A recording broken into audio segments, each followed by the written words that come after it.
retomando lo que decía Daniel, y más de mi perfil como docente, como educador, que es algo que me interesa mucho trabajar, ¿no? A veces tenemos esa visión o muy pasiva, tenemos la otra visión que es la reaccionaria, ¿no? Que es una diferencia bastante abismal con lo que consideramos la racionalidad.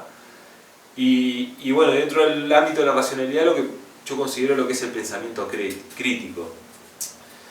Y bueno, y con este concepto de nueva normalidad es como que yo lo he visto siempre, es muy visible, ¿no?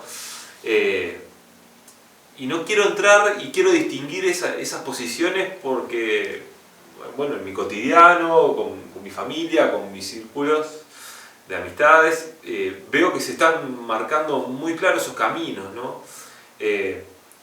Hay un camino que es el de la pasividad, por ejemplo, en esta nueva normalidad, que es la aceptación de las pautas que se puedan ir incorporando sin preguntarse, ¿no? No está mal aceptar propuestas, sea de un gobierno, de una organización internacional, pero no quiere decir que no las tengamos que pensar antes de aceptar, ¿no? Es más, en sí muchas de las propuestas que ha hecho este gobierno o la Organización Internacional Mundial de la Salud me parecen muy buenas frente al abordaje de la pandemia, luego de haberlas pensado. Luego tenemos otro sector o otra línea de pensamiento que podemos compartir las tres en nuestra cabeza, que es el ser reaccionario, que es frente a cierta política, sin argumento o con un prejuicio previo o con una visión ya generada previa, ya tengo una respuesta inmediata, sin haber analizado realmente o reflexionado sobre lo que se me está proponiendo. Ahí es cuando priman principalmente las ideologías más extremistas o más rudas, ¿no?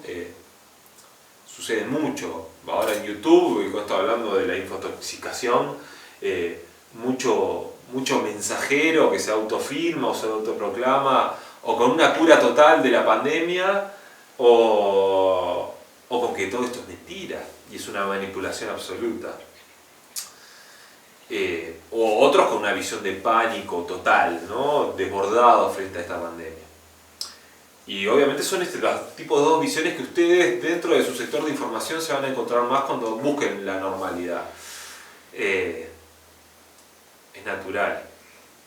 Y luego tenemos el pensamiento crítico, para no decirlo, posicionarlo un momento, el momento de la racionalidad, en el cual nos paramos y se nos proponen cosas y como plantea Daniel, las reflexionamos, las pensamos, las incorporamos en nuestro cotidiano y tomamos decisiones frente a ello, pero luego de un proceso interno de haber incorporado lo que se nos solicita, se nos pide o se nos pauta como una nueva norma, o haberlo puesto en diálogo con otros, ¿no? El pensamiento crítico se construye justamente con el diálogo con los demás. Y ahí también es importante, ¿no? Dentro de la ecología social hay una propuesta a eso, ¿no? Y también hay otras preguntas. ¿Quién querés ser, ¿no? ¿O qué querés cambiar de esto, ¿no? ¿O qué nuevas institucionalidades querés generar?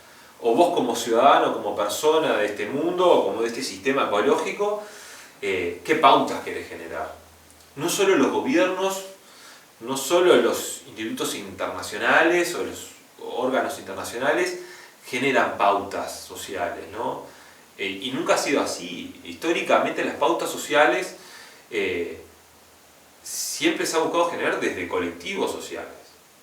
Y ahí está la pregunta también interesante, ¿no? Nosotros, ustedes, los estudiantes, los docentes, ¿tenemos pautas para incorporar a esta nueva normalidad? ¿Puede ser o existe que la educación empiece a meterse y diga, bueno, aceptamos esta situación de nueva normalidad, aceptar esta situación de crisis, pero también tenemos pautas nosotros, ¿no? El distanciamiento es una muy interesante, la mascarilla, el alcohol, aumentar la virtualidad. Nos estamos hablando de, existe la posibilidad que ambientes deteriorados, degradados, con menor diversidad, se generen más situaciones de pandemia.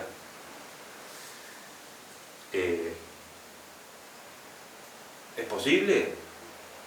Sí, es interesante porque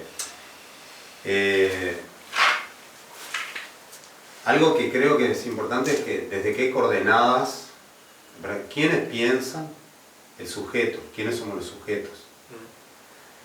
Les sujetos que pensamos sobre estas cosas, porque así como ya hablamos, en el campo un poco de la naturaleza, en un término amplio, de la tierra, del territorio, de los recursos, de los bienes comunes, hay disputas históricas, una historia de la humanidad, frente a otras especies y después intraespecífico, excluyendo algunos digamos, y adquiriendo poder y control y exclusión de otros por desposesión. También lo existe en el campo cultural, en el campo del pensamiento. Entonces esas disputas, hay sociólogos, antropólogos, filósofos y filósofas que han hablado de esto, o sea, también una disputa de las ideas y del campo de qué contenido le damos a esto. Tomando lo que vos decís, bueno, quizás uno puede tomar un camino de no usar el lenguaje impuesto, de construir un lenguaje nuevo, también. Y también es posible cuando viene un concepto, qué contenido, qué está significando, qué quiere decir. Y ahí es donde una alternativa, yo creo que hay como varias posibles. Una es no también volver mito ciertos conceptos, no darles el poder, por alimentarlos hasta el extremo, como esto de hablar una y otra vez. En la prensa yo estoy buscando nueva normalidad. O sea, encontré solo un par de artículos en una prensa más crítica uruguaya, recientes, de hace 4 días. Una nota de la diaria. Una nota de la diaria, y en Brecha salieron artículos que cuestionaban todas las otras perspectivas que hay, de esta que decías, desde la salud sobre todo. Exacto. Pero que están a nivel de gobierno y muy vinculada a la economía. Hay como ahí una perspectiva que parecen confluir bastante. Pero bueno, la perspectiva popular de esto, ¿cuál sería? O una perspectiva más amplia socialmente, de discusión, ¿cuál sería? Capaz que el término es otro, ¿no? También. Entonces, en esto pensaba lo de las coordenadas. A mí me parece interesante que nosotros en este momento estamos reflexionando en las cuevas del Cerro Pan de Azúcar, en el este de la banda oriental, ¿no? Cerca del Atlántico, donde el Atlántico y el Río de la Plata empiezan a entreverar sus aguas. En una latitud determinada, en un tiempo histórico concreto. Bueno, me parece que muchas veces tenemos una necesidad por lo menos de provocar que el pensamiento crítico tenga que ver con la contextualidad, territorializado y contemporaneizado. O sea, estamos pensando desde el sur, ¿no? Hay varios pensadores y filósofos actuales que dicen, bueno, Boaventura de Sousa plantea, hay una ecología de ricos o una ecología del hemisferio norte y una del sur. No vamos a pensar lo mismo sobre el calentamiento global, no vamos a pensar lo mismo, las mismas preocupaciones no son las mismas, o sea, no son las mismas.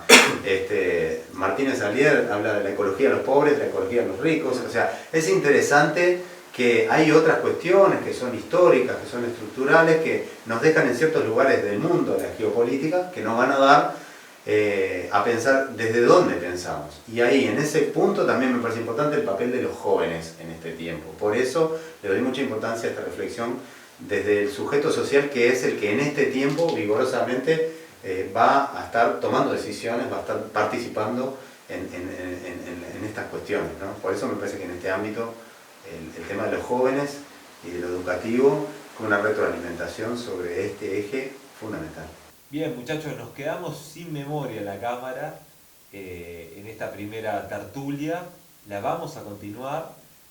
Dejamos varias preguntas y bueno, revisen la plataforma, ingresen, intercambiamos por WhatsApp y seguimos trabajando sobre este concepto de nueva normalidad.